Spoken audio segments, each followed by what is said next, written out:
ॐ नमो भगवते वासुदेवाय।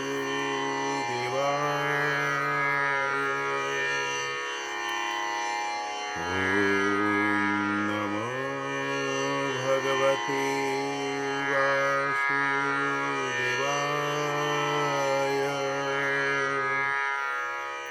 ॐ नमो भगवते বাসুদেবায়।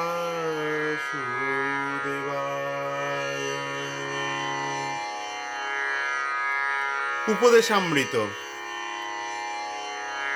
শ্রীলা রূপ গোস্বামী। শ্লোক সংখ্যা 1। প্রথম শ্লোকে শ্রীলা রূপ গোস্বামী উপদেশামৃতে বলেছেন, বাচো বেগং মনসাঃ ক্রোধ বেগং জিহ্বা বেগমুদরো পন্থ বেগম এতান বেগান यो विषहेत धीरः सर्वामपीमं पृथिवीं शासिष्यात्।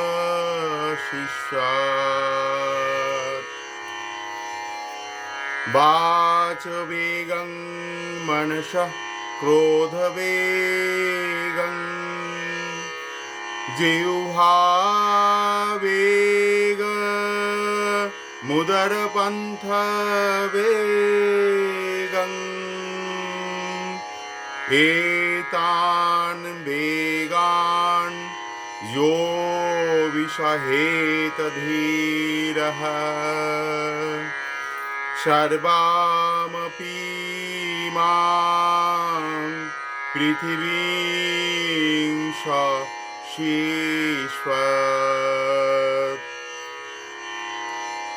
वाचवेगं मनसाः क्रोधवेगं जिह्वावेग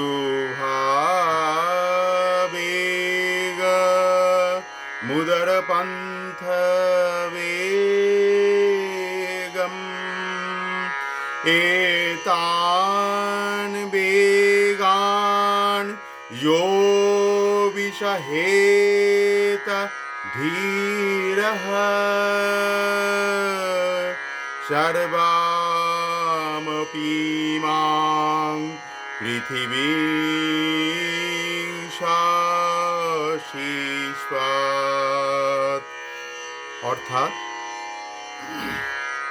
বাচো বাক্যের, বেগম বেগ, মনসাহ মনের, ক্রোধ ক্রোধের, বেগম বেগ, জিহ্বা জিহ্বার, বেগম বেগ, উদর উপস্থ উদর এবং জননেন্দ্রিয়র, বেগম বেগ, এতান এই সব, বেগান বেগ সমূহ, যেই, বিষহেত ধারণ করতে সমর্থ, ধীর শান্ত, সর্বাম সব, অপি নিশ্চিত, ইমাম এই, পৃথিবীম পৃথিবী, সহ সেই ব্যক্তি, শিষ্যাৎ শিষ্য করতে পারেন। অনুবাদ: যে সংযমী ব্যক্তি বাক্যের বেগ, ক্রোধের বেগ, জিহ্বার বেগ, মনের বেগ, উদর এবং উপস্থের বেগ, এই ষড়বেগ দমন করতে সমর্থ, তিনি সমগ্র পৃথিবী শাসন করতে পারেন। কত বড় কথা! শ্রীলা রূপ গোস্বামী তিনি উপদেশামৃতে বলেছেন, খুব সামান্য ছোট্ট একটি পাতলা বই গ্রন্থ, যা ভক্তি জগতের ভক্তের কাছে খুবই দুর্মূল্য। সেই গ্রন্থ থেকেই পাঠ করা এই শ্লোক প্রথম শ্লোকে শ্রীরূপ গোস্বামী বলেছেন, যে সংযমী ব্যক্তি বাক্যের বেগ, ক্রোধের বেগ, জিহ্বার বেগ, মনের বেগ, উদর এবং উপস্থের বেগ, এই ষড়বেগ দমন করতে সমর্থ, তিনি সমগ্র পৃথিবী শাসন করতে পারবেন বা পারেন। অর্থাৎ শ্রীমদ্ ভাগবতে মহারাজ পরীক্ষিত সুখদেব গোস্বামীর কাছে কতগুলি প্রশ্ন উপস্থাপন করেন। এই প্রশ্নগুলির মধ্যে তার বিশেষ বুদ্ধিমত্তার পরিচয় পাওয়া যায়। যেমন তার একটি প্রশ্ন ছিল, যদি মানুষ ইন্দ্রিয় সংযম করতে না পারে তবে সে প্রায়শ্চিত্ত কেন করে?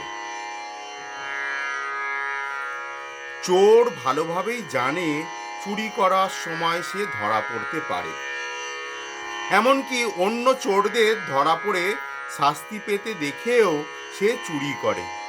দর্শন এবং শ্রবণের মাধ্যমে মানুষ অভিজ্ঞতা অর্জন করে। অল্প বুদ্ধি সম্পন্ন ব্যক্তি কিছু দেখে অভিজ্ঞতা অর্জন করে, আর উচ্চ বুদ্ধি সম্পন্ন মানুষ কিছু শুনে অভিজ্ঞতা অর্জন করে। যখন একজন বুদ্ধিমান ব্যক্তি আইনের বই পড়ে জানতে পারে চুরি করা ভালো নয়, কারণ ধরা পড়লে শাস্তি পেতে হয়, তখন সে চুরি করা থেকে বিরত থাকে। আর যার বুদ্ধি অল্প, সে চুরি করে ধরা পড়ে, কিন্তু একবার শাস্তি পাওয়ার পর সে আর চুরি করে না। কিন্তু যে বাস্তবিক মূর্খ, সে দেখে শুনে এমনকি শাস্তি পেয়েও আবার চুরি করে। এমনকি সেই মূর্খ লোকটি যদি প্রায়শ্চিত্ত করে, অর্থাৎ সরকারের কাছে শাস্তিও পায়, তবুও কয়েদখানা থেকে মুক্ত হওয়ার সঙ্গে সঙ্গেই সে আবার চুরি করা আরম্ভ করে। কয়েদখানা থেকে মুক্ত হওয়ার সঙ্গে সঙ্গে সে আবার চুরি করা আরম্ভ করে। কয়েদখানার শাস্তিকে প্রায়শ্চিত্ত মনে করলে সেই রকম প্রায়শ্চিত্তের কি মূল্য? তাই মহারাজ পরীক্ষিত এখানে বলেছেন, দৃষ্ট শ্রোতাভ্যং যৎ পাপং জনন্যপ্যাত্মনোঃ হিতম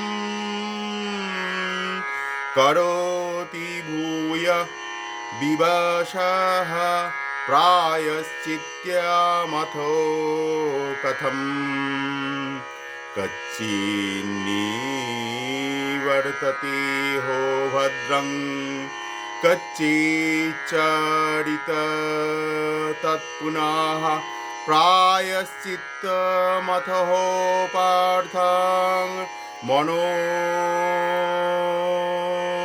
মন্যে কুঞ্জর শৌচবাদ। এখানে মহারাজ পরীক্ষিত এখানে বলেছেন, দৃষ্ট শ্রোতাভ্যাং যৎ পাপং জানন্যাপ্যাত্মনোঃ হিতম করোতি ভূয় বিবিশ প্রায়শ্চিত্তমথো কথম। দৃষ্ট শ্রোতাভ্যাং যৎ পাপং জানন্যাপ্যাত্মনোঃ হিতম করোতু ভূয়া বিবাশ প্রায়শ্চিত্তমথো কথম কচ্চিন্নিবর্ততে হো ভদ্রং কচ্চিচ্চরতি তৎপুনঃ প্রায়শ্চিত্তমথো পার্থং মন্যে কুঞ্জর শৌচবাদ। তিনি এই ধরনের প্রায়শ্চিত্তকে হাতির স্নানের সঙ্গে তুলনা করে বলেছেন, হাতি নদীতে সুন্দর স্নান করে, কিন্তু স্নান শেষে তীরে উঠেই সে সমস্ত দেহে ধুলো ছড়িয়ে দেয়। তাহলে এই ধরনের স্নানের কি প্রয়োজন? সেই রকম অনেক পরমার্থী আছেন যারা কৃষ্ণ নাম মহামন্ত্র কীর্তন করেন এবং সেই সঙ্গে নানা প্রকারের অপরাধও করে চলেন। তারা ভাবেন হরে কৃষ্ণ মহামন্ত্র কীর্তন করার ফলে তাঁরা সব রকমের অপরাধ থেকে মুক্ত হবেন, কিন্তু তা অত সহজে সাধিত হয় না। কেননা মহামন্ত্র কীর্তনের প্রতিবন্ধক স্বরূপ 10 রকমের নাম অপরাধের মধ্যে এই অপরাধকে বলা হয় নামনো বলাদ্যস্য হি পাপ বুদ্ধি, অর্থাৎ নাম বলে পাপাচরণ করা। ঠিক সেই রকম অনেক খ্রিস্টান আছে যারা সপ্তাহের শেষে গির্জায় গিয়ে প্রবীণ পুরোহিতের সামনে তাদের পাপ কর্মের কথা স্বীকার করেন।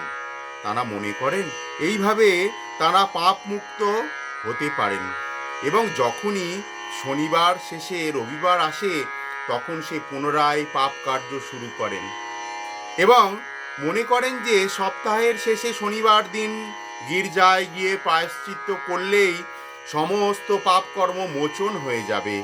কিন্তু মহারাজ পরীক্ষিত ছিলেন তত্ত্বদর্শী, তাই তিনি এই ধরনের প্রায়শ্চিত্তের নিরর্থকতা উপলব্ধি করে নিন্দা করেছেন। তার গুরুদেব শ্রীলা সুখদেব গোস্বামীও এর নিন্দা করেছেন। তিনি বলেছেন, পাপ কর্ম কখনোই পুণ্য কর্মের দ্বারা খণ্ডন করা যায় না। শ্রীলা রূপ গোস্বামী কি বলেছেন? পাপ কর্ম কখনো পুণ্য কর্ম দ্বারা খণ্ডন করা যায় না। তাই প্রকৃত প্রায়শ্চিত্ত হচ্ছে আমাদের অন্তরের সুপ্ত কৃষ্ণ ভাবনামৃতকে জাগরিত করা। যথার্থ প্রায়শ্চিত্তের সঙ্গে যথার্থ জ্ঞানের একটা সম্বন্ধ আছে, আর সেই জন্য নির্দিষ্ট উপায়ও আছে। নিয়মিত স্বাস্থ্যকর উপায় অবলম্বন করলে যেমন কেউ সাধারণত রোগাক্রান্ত হয় না, তেমনি প্রকৃত জ্ঞান লাভ করতে হলে প্রতিটি মানুষকে এই কতকগুলি নিয়মের মাধ্যমে জীবনকে গড়ে তুলতে হয়। এই রকম বিধিবদ্ধ জীবনকে তপস্যা বলে। তপস্যা, ব্রহ্মচর্য ইত্যাদির দ্বারা মন ও ইন্দ্রিয় সংযম করে নিজস্ব সব কিছু শ্রী গুরুদেবের চরণে অর্পণ করে সত্যনিষ্ঠ এবং শুদ্ধাচারী হয়ে যোগাসন অভ্যাস করে ক্রমশ পরম তত্ত্ব জ্ঞান বা কৃষ্ণ ভাবনামৃতের স্তরে উন্নতি হওয়া যায়। কিন্তু যারা ভাগ্যবান তারা শুদ্ধ ভক্তের সঙ্গ লাভ করে এবং তার নির্দেশ অনুসারে কৃষ্ণ ভাবনামৃতের বিধিনিষেধগুলি অনুসরণ করার ফলে অষ্টাঙ্গ যোগের মনোসংযোগ ক্রিয়াদি অতি সহজেই অতিক্রম করেন। শুধুমাত্র কৃষ্ণ অনুশীলনের সাধারণ ও প্রাথমিক বিধি, অবৈধ স্ত্রী সঙ্গ, আমিষ আহার, মাদক দ্রব্য গ্রহণ, জুয়া খেলা ইত্যাদি বর্জন করে সদ্গুরুর নির্দেশে ভগবত সেবা করার মাধ্যমে তারা অনায়াসে সংযম করতে পারেন। এই সহজ সরল পন্থাটি শ্রীলা রূপ গোস্বামী কর্তৃক স্বীকৃত। সর্বপ্রথমে বাক সংযমের প্রয়োজন। আমাদের প্রত্যেকের বাক শক্তি আছে, তাই সুযোগ পাওয়া মাত্রই আমরা কথা বলতে শুরু করি। কৃষ্ণ কথা না বলে আমরা অন্য সব বাজে কথা বলি বা প্রজল্প করি। মাঠের ব্যাঙ যেমন বিরক্তিকর আওয়াজ করে চলে, সেই রকম আমাদের জীব থাকার জন্য আমরাও কথা বলে চলি, কিন্তু যা বলি তা সবই বাজে কথা। ব্যাঙের বিরক্তিকর আওয়াজ শুধু তার মৃত্যুরূপী সাপকে ডেকে আনে। যদিও এই আওয়াজ তার মৃত্যুকে ডেকে আনে, তবুও ব্যাঙ সেই আওয়াজ করেই চলে।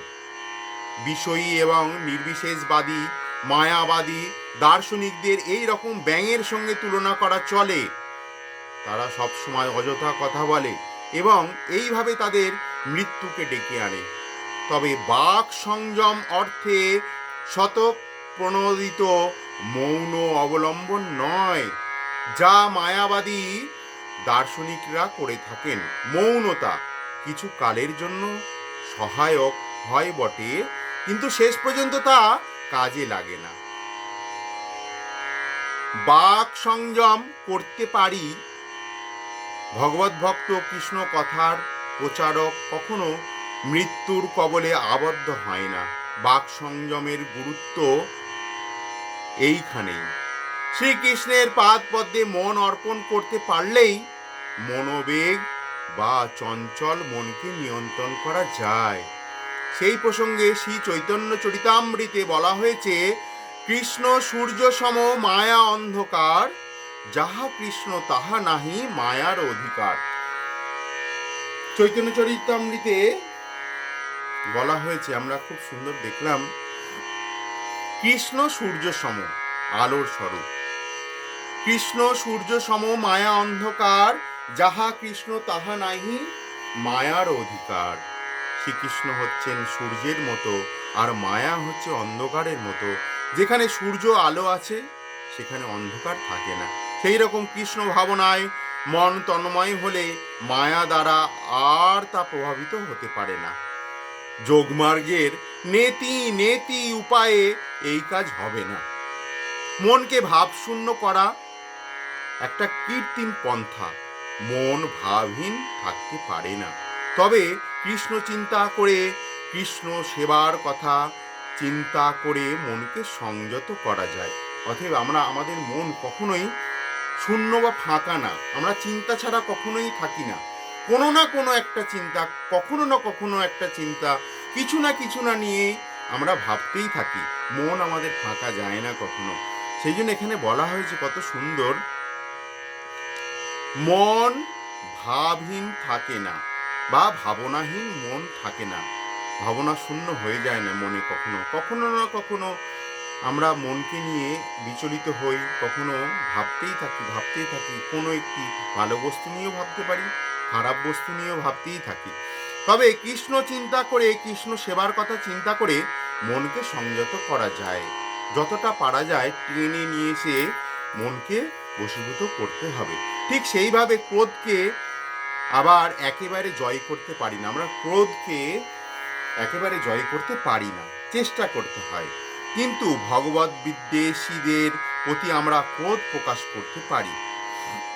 শ্রী চৈতন্যদেব দুর্বৃত্ত জগাই মাধাইয়ের প্রতি ক্রোধ প্রকাশ করেন।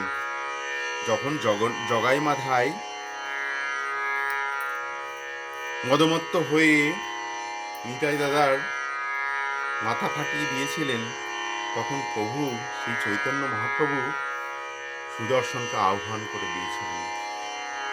সেই ক্রোধ, তার সেই ক্রোধ আমাদের প্রতিটি মানুষের মধ্যে আছে। যে কথা আমরা যদি বাক্য সংযম না করতে পারি, সেই কথা মানুষকে দুঃখ প্রদান করে। কোনো একটি কথা মানুষকে রাগান্বিত করে দেয়, তৎক্ষণাৎ মনকে বিচলিত করে দেয়। সেই বাক্য থেকে ক্রোধের উৎপন্ন হয়। ঠিক সেইভাবে ক্রোধকে আমরা একেবারে জয় করতে পারি না, কিন্তু ভগবত বিদ্বেষীদের মতো প্রতি আমরা ক্রোধ প্রকাশ করতে পারি। শ্রী চৈতন্যদেব দুর্বৃত্ত জগাই মাধাইয়ের প্রতি ক্রোধ প্রকাশ করেন, কারণ ওই ভ্রাতৃদ্বয় নিত্যানন্দ প্রভুকে অপমান করে, তাকে গুরুতরভাবে আঘাত করে। শ্রী শিক্ষাষ্টকে শ্রী চৈতন্য মহাপ্রভু শিক্ষা দিয়েছেন, তৃণাদপি শুনিচেন তররিপ সহিষ্ণুনা, অর্থাৎ তৃণ অপেক্ষা দিন এবং তরু অপেক্ষা সহিষ্ণু হতে হবে। কিন্তু এখানে প্রশ্ন উঠতেই পারে, তাহলে মহাপ্রভু ক্রোধ প্রকাশ করলেন কেন? এর অর্থ হচ্ছে নিজের ক্ষেত্রে ভক্ত সব অপমান সহ্য করবেন, কিন্তু শ্রীকৃষ্ণের বা তাঁর শুদ্ধ ভক্তের অবমাননায় যথার্থ ভক্ত আগুনের মতো ক্রোধ প্রকাশ করবেন। ক্রোধ বেগ সংযত করা যায় না, কিন্তু উপযুক্ত ক্ষেত্রে তা প্রয়োগ করা যায়। ক্রোধের বলেই পবনপুত্র হনুমান লঙ্কায় আগুন ধরিয়ে দেন।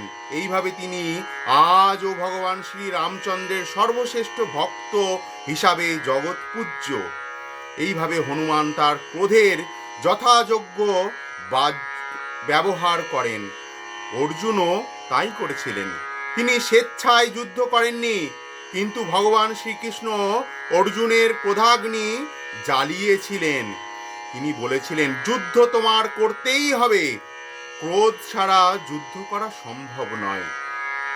তাই ক্রোধ বেগ জয় করা সম্ভব একমাত্র কৃষ্ণ সেবায় তার প্রয়োগ করার মাধ্যমে। আমরা সবাই জিহ্বা বেগ অনুভব করি।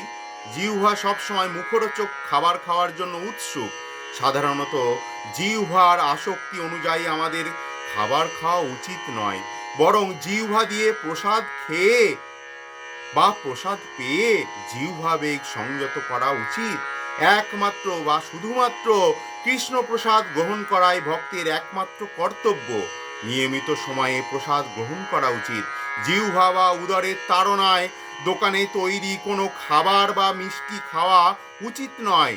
যদি আমরা সংকল্প করে শুধু কৃষ্ণ প্রসাদ গ্রহণ করি এবং তা পালন করে চলি, তাহলে আমরা উদর বেগ ও জিহ্বা বেগ জয় করতে পারি। হরি বল। সেই রকম অপ্রয়োজনে যৌন সঙ্গম না করে উপস্থ বেগ জয় করা যেতে পারে। উপস্থ শুধু কৃষ্ণ ভাবনাময় সন্তান উৎপাদন করার জন্য ব্যবহার করা যেতে পারে। তাহলে যৌন সঙ্গম করতে হবে শুধু কৃষ্ণ ভাবনাময় সন্তান উৎপাদন করবার জন্য। উপস্থ শুধু কৃষ্ণ ভাবনাময় সন্তান উৎপাদন করবার জন্য ব্যবহার করা যেতে পারে, অন্যথায় তার ব্যবহার করা উচিত নয়।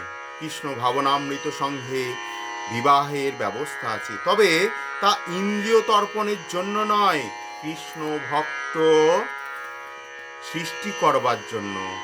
সন্তানেরা একটু বড় হলেই তাদের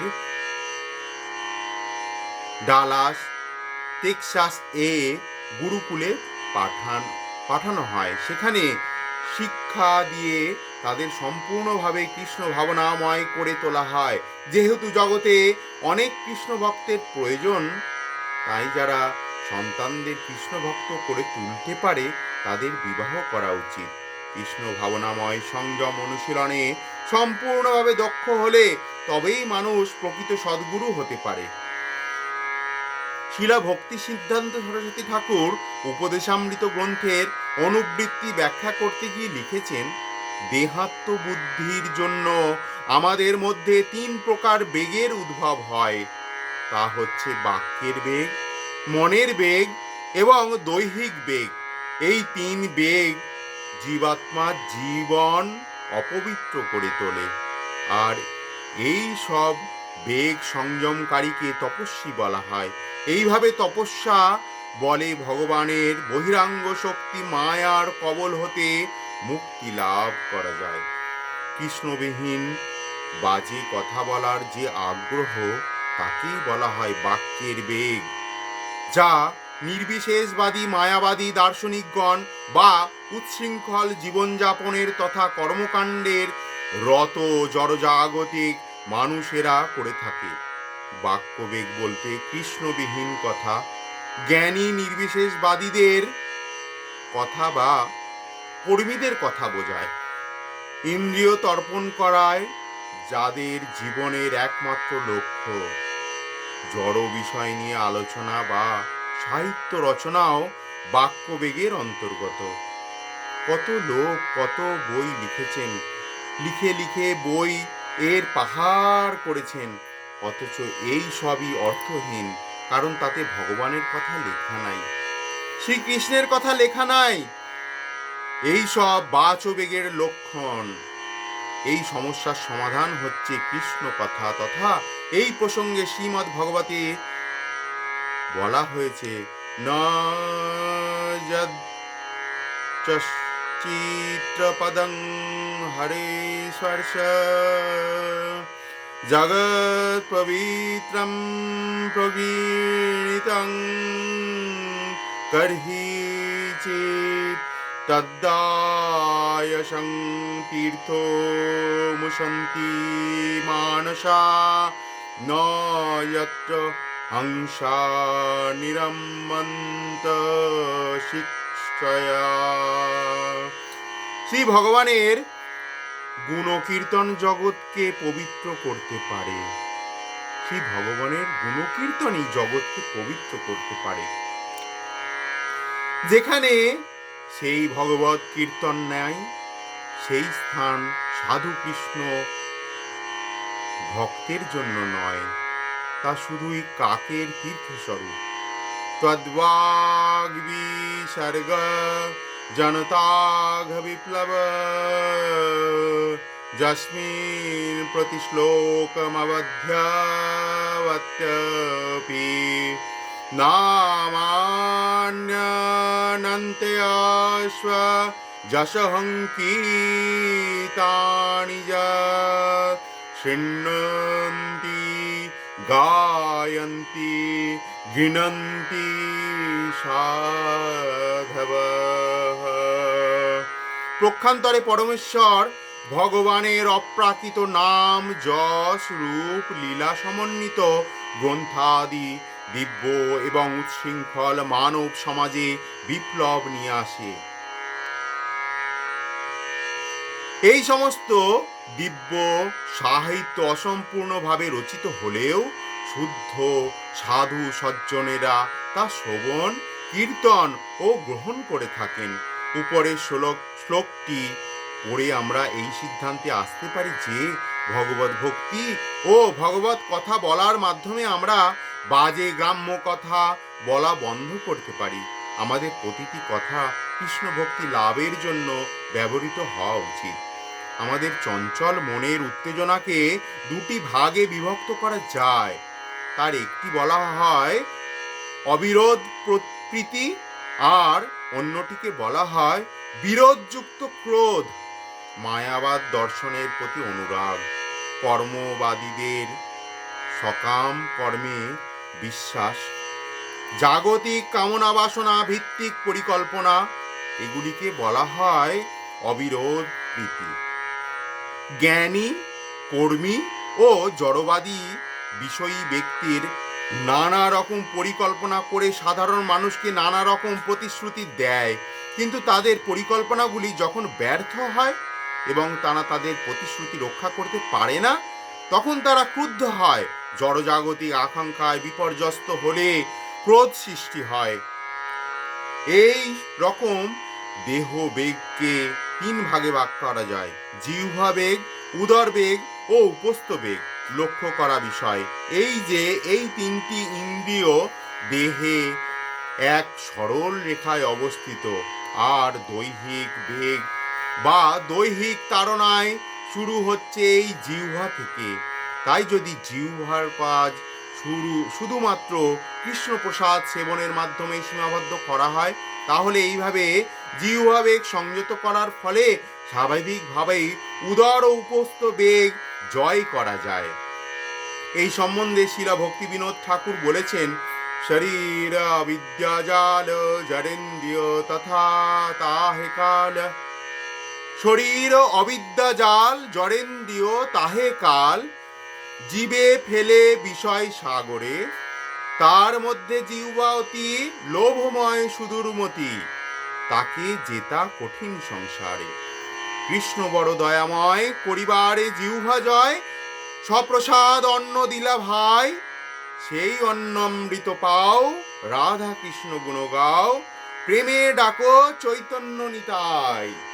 জয় নিতাই। কত সুন্দর বলেছে ভক্তিবিনোদ ঠাকুর। এখানে বলেছেন এই তিন রকমের বেগ সরল রেখায় উপস্থিত। স্বাভাবিকভাবে উদর উপস্থ বেগ জয় করা, জিহ্বা সংযত করবার ফলেই স্বাভাবিকভাবে উদর ও উপস্থ বেগ জয় করা যায়। অথবা আমাদের জিহ্বাকে সংযত করতে হবে। এই সম্বন্ধে শ্রীলা ভক্তি বেদান্ত ঠাকুর বলেছেন, শরীর অবিদ্যাজাল, শরীর অবিদ্যাজাল জড়েন্দ্রিয় তাহে কাল, জীবে ফেলে বিষয় সাগরে, তার মধ্যে জিহ্বা অতি লোভময় সুদূরমতি, তাকে জেতা কঠিন সংসারে।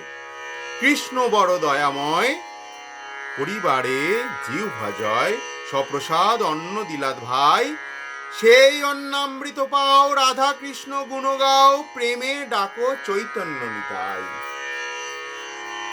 হে প্রভু, এই জড় দেহটি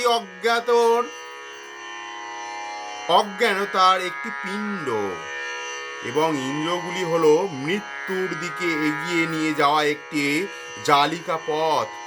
যে কোনোভাবেই অথবা অন্য কোনোভাবে আমরা জড়জাগতিক ইন্দ্রিয় সুখানুভূতির মহাসাগরে ডুবে যাই এবং সমস্ত ইন্দ্রিয়ের মধ্যে জিহ্বা হলো সবচেয়ে বেশি লোভী এবং অবাধ্য।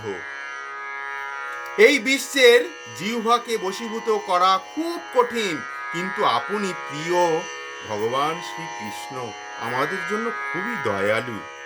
আপনি এই সুন্দর প্রসাদ পাঠিয়ে আমাদের জিহ্বাকে বশীভূত করতে সাহায্য করেছেন।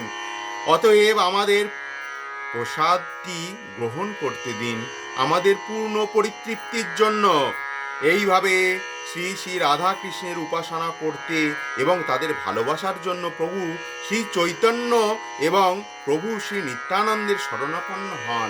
জয় নিতাই, জয় গৌর বিষ্ণুপ্রিয়ার জয়। রস বা স্বাদ 6 রকমের। কেউ যদি তাদের একটি দ্বারা উত্তেজিত হয় তাহলে সে জিহ্বা বেগের দ্বারা নিয়ন্ত্রিত হয়ে পড়ে। মানুষ মাছ, মাংস, ডিম ইত্যাদি আহারে আসক্ত। এই সমস্ত খাদ্য রক্ত ও বীর্যের দ্বারা গঠিত এবং তা মৃতদেহ রূপে আহার করা হয় এবং এদের যে কোনো একটি রসের দ্বারা লালায়িত হলে মানুষ জিহ্বা বেগের দ্বারা তাড়িত হয়। আবার অনেকেই শাকসবজি, দুধ থেকে তৈরি খাবারের প্রতি আসক্ত। এগুলি সবাই জিহ্বার তৃপ্তির জন্য, সবই জিহ্বার তৃপ্তির জন্য।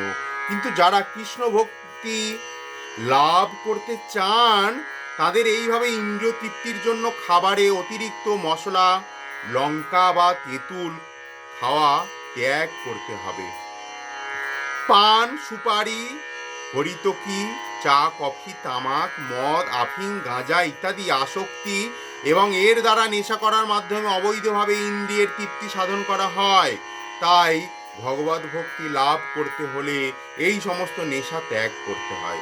যদি শুধু কৃষ্ণপ্রসাদী খাবার হিসাবে গ্রহণ করা হয় তাহলে মায়ার কবল থেকে মুক্তি পাওয়া যায়। শাকসবজি, শস্য, ফল মূল, দুধ, জল দিয়ে যে খাবার তৈরি হয় ভগবান নিজেই সেই সব আহার্য হিসাবে অনুমোদন করেন।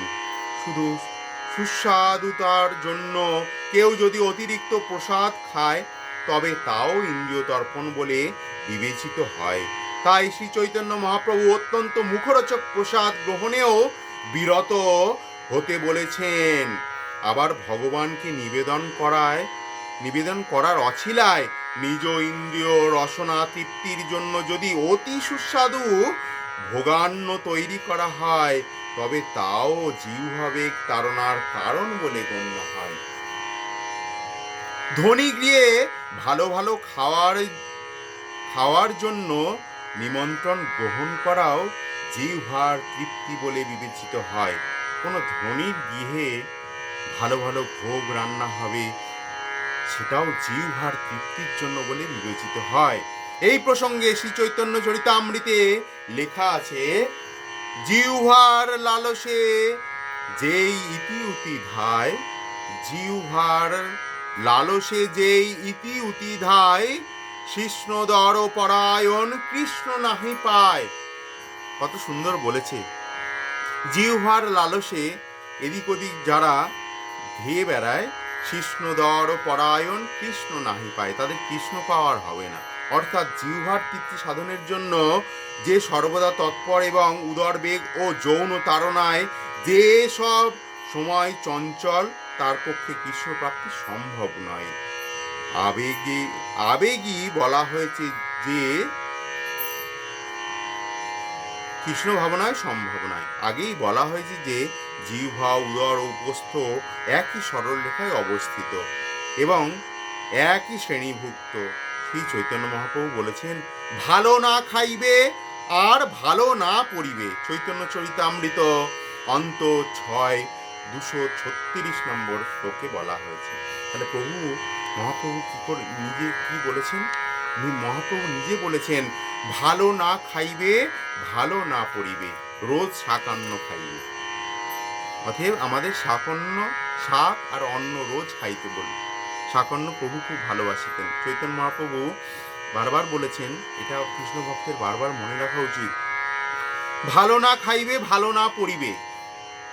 প্রয়োজনের অতিরিক্ত খাবার লালসা আমাদের জীবনকে দুর্বিষহ করে তোলে। তাই একাদশী, জন্মাষ্টমী ও অন্যান্য বৈষ্ণব তিথিগুলিতে উপবাস করে আমরা উদরবেগ সংযত করতে পারি। উপস্থ বেগ সম্বন্ধে বলা যায়, যৌন সঙ্গম দুই রকম, একটি বৈধ এবং অপরটি অবৈধ। উপযুক্ত বা যোগ্য ব্যক্তি প্রাপ্তবয়স্ক হলে বিধিসম্মতভাবে বিবাহ করতে পারে ও সুসন্তান লাভের জন্য যৌন সঙ্গম করতে পারে। তা যেমন আইনানুগ তেমনি শাস্ত্রসম্মত। অন্যথায় যৌন তৃপ্তির জন্য মানুষ কৃত্রিম উপায় অবলম্বন করবে, অসংযতভাবে যৌন উপভোগ করবে। কৃত্রিম উপায়ে যৌন সঙ্গম, অস্বাভাবিকভাবে যৌন সঙ্গম, যৌন কথা আলোচনা, যৌন চিন্তা বা স্ত্রী সঙ্গম, কামনা ইত্যাদি শাস্ত্রে অবৈধ যৌন জীবনে বলা হয়। এইভাবে যৌন জীবন যাপন করবার ফলে মানুষ মায়াবদ্ধ হয়। এই উপদেশগুলি শুধু গৃহস্থদের জন্য নয়, যারা ত্যাগী, যারা সন্ন্যাসী, তাদের ক্ষেত্রেও এইগুলি প্রযোজ্য। প্রেম ও বিবর্ত গ্রন্থের সমস্ত অধ্যায়ে শ্রী জগদানন্দ পণ্ডিত বলেছেন, বৈরাগী ভাই গ্রাম্য কথা না শুনিবে কানে, গ্রাম্য বার্তা না করিবে যবে মিলিবে আনে। বৈরাগী ভাই গ্রাম্য কথা না শুনিবে কানে, গ্রাম্য বার্তা না কহিবে যবে মিলিবে আনে। স্বপ্নেও না করো ভাই স্ত্রী সম্ভাষণ, গৃহে স্ত্রী ছাড়িয়া ভাই আসিয়াছ বন। যদি চাহ প্রণয় রাখিতে গৌরাঙ্গের সনে, ছোট হরিদাসের কথা থাকে যেন মনে। ভাই না খাইবে আর ভালো না খাইবে আর ভালো না পড়িবে, হৃদয়েতে রাধা কৃষ্ণ সর্বদা সেবিবে। জয় শ্রী মহাপ্রভুর জয়, রাধা কৃষ্ণের জয়। তাহলে আমাদের ভালো খাওয়া যাবে না, ভালো করা যাবে না। আমার প্রিয় ভাই, আপনি জীবন পরিত্যাগের আদেশের মধ্যে রয়েছেন এবং তাই আপনার গ্রাম্য কথা শোনা উচিত নয়, এবং কারোর সহিত সাক্ষাতের সময়ও গ্রাম্য কথা বলা উচিত নয়।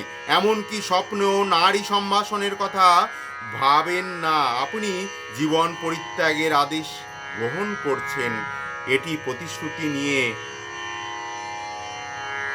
প্রতিশ্রুতি নিয়ে যা আপনাকে নারী সঙ্গ করতে নিষেধ করে। যদি আপনি নিজেকে শ্রী চৈতন্য মহাপ্রভুর সঙ্গে যুক্ত থাকতে চান, তাহলে ছোট হরিদাসের কথা মনে রাখবেন, এবং মনে রাখবেন যে কিভাবে তিনি প্রভুর দ্বারা প্রত্যাখ্যাত হয়েছিলেন। বিলাসবহুল খাদ্যদ্রব্য গ্রহণ করবেন না এবং উত্তম পোশাক পরিধান করবেন না। হৃদয়ে সর্বদা বিনীত থাকবেন এবং সেবা করবেন শ্রী শ্রী রাধাকৃষ্ণের। তাহলে আমরা এই শিক্ষা পাচ্ছি, যে ব্যক্তি 6 বেগ অর্থাৎ বাচবেগ, মনোবেগ, ক্রোধবেগ, জিহ্বাবেগ, উদরবেগ ও উপস্থবেগ জয় করেছে। 6টা বেগ, বাচবেগ, মনোবেগ, ক্রোধবেগ, জিহ্বাবেগ, উদরবেগ ও উপস্থবেগ, এই 6টি বেগ যে জয় করেছে তাকে স্বামী বা গোস্বামী বলা হয়। স্বামী মানে কর্তা, নিয়ন্তা, আর গোস্বামী মানে হচ্ছেন ইন্দ্রিয়ে নিয়ন্তা বা কর্তা। কারণ গো শব্দের একটি অর্থ হচ্ছে ইন্দ্রিয়। কেউ যখন সন্ন্যাস আশ্রম গ্রহণ করেন তখন তাকে স্বামী নামে অভিহিত করা হয়। তখন তিনি কোনো পরিবার, সম্প্রদায় বা সমাজের কর্তা বা নিয়ন্ত্রা নন। তিনি তার ইন্দ্রিয়ের নিয়ন্ত্রা বা কর্তা। যিনি সংযম করতে পারেন না তিনি গোস্বামী নন, তাকে গোদাস অর্থাৎ ইন্দ্রিয়ের দাস বলা হয়। বৃন্দাবনের স্বরগোস্বামীর পাদাঙ্ক অনুসরণ করে স্বামী বা গোস্বামীদের সর্বতোভাবে দিব্য ভগবত সেবায় নিযুক্ত করা উচিত। পক্ষান্তরে গোদাসরা সব সময়ের ইন্দ্রিয় তর্পণে রত, বিষয় ভোগে রত, তাদের জন্য কোনো কাজ নেই। প্রহ্লাদ মহারাজ গোদাসের আদান্ত গো বা অদান্ত গো বলে অভিহিত করেছেন, অর্থাৎ তাদের ইন্দ্রিয় সংযত নয় তারা কখনো ভক্তি লাভ করতে পারে না। কৃষ্ণদাস হতে পারে না, সে কৃষ্ণদাসও হতে পারে না। শ্রীমদ্ ভগবতে 5 নম্বর 7 নম্বর 5 নম্বর ও 39 প্রহ্লাদ মহারাজ বলেছে, মতির্না কৃষ্ণে পারতা স্বতবা মিথো ভিপদ্যতে তা গৃহব্রতানম অদান্ত গভীর্বিশতান্তমীশ্বরম পুনঃ পুনশ্চ বিবর্ত চর্বণানাম।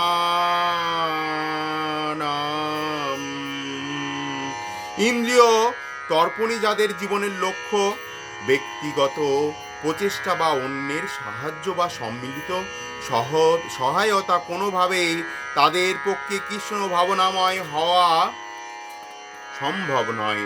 অসংযত ইন্দ্রিয়ের তাড়না আমাদের মায়ার অন্ধকারে নিক্ষেপ করবে, আর প্রমত্ত হয়ে তারা বারবার চর্বিত দ্রব্যই চর্বণ করে চলবে।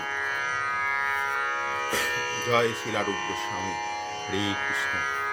জয় মহাপ্রভুর জয়। ওম কৃষ্ণায় বাসুদেবায় হরে পরমাত্মনে প্রণত ক্লেশনাশায় গোবিন্দায় নমো নমঃ। তাহলে আমরা উপদেশামৃতের প্রথম শ্লোক পাঠ করলাম, গ্রন্থ অধ্যয়ন করলাম। এই গ্রন্থ অধ্যয়নের মাধ্যমে আমাদের শিক্ষা লাভ করতে হবে। বাচ বেগ মনস ক্রোধ বেগম জিহ্বা বেগ দুমুদরোপস্থ বেগম এতান বেগান যো বিষহেত ধীরঃ সর্বমপি মাং পৃথিবীং শিষ্যাৎ। যে সংযমী ব্যক্তি এই 6টি বেগ দমন করতে পারবেন বা চেষ্টা করতে হবে। সমস্ত কিছু আমরা একবারে পেরে যাব না হয়তো, কিন্তু আমাদের সবসময় চেষ্টা করতে হবে কৃষ্ণ ভক্তি লাভের জন্য, কৃষ্ণ সেবার জন্য, কৃষ্ণ ভক্ত হওয়ার জন্য আমাদের বারবার চেষ্টা করতে হবে। ওম কৃষ্ণায় বাসুদেবায় হরয়ে পরমাত্মনে প্রণত ক্লেশনাশায় গোবিন্দায় নমো নমঃ। নমো ব্রহ্মণ্যদেবায় গো ব্রহ্মণহিতায় চ জগদ্ধিতায় কৃষ্ণায় গোবিন্দায় নমো নমঃ। ওম কৃষ্ণায় বাসুদেবায় হরয়ে পরমাত্মনে প্রণত ক্লেশনাশায় গোবিন্দায় নমো নমঃ। নমো ব্রহ্মণ্যদেবায় গো ব্রহ্মণহিতায় চ জগদ্ধিতায় কৃষ্ণায় গোবিন্দায় নমো নমঃ। ওম কৃষ্ণায় বাসুদেবায় হরয়ে পরমাত্মনে প্রণত ক্লেশনাশায় গোবিন্দায় নমো নমঃ। নমো ব্রহ্মণ্যদেবায় গো ব্রহ্মণহিতায় চ জগদ্ধিতায় কৃষ্ণায় গোবিন্দায় নমো নমঃ। হরি বল। হরে কৃষ্ণ। জয় মহাপ্রভু জয়। জয় গৌর বিষ্ণুপ্রিয়ার জয়। জয় নিতাই জয়। রাধা কৃষ্ণ জয়।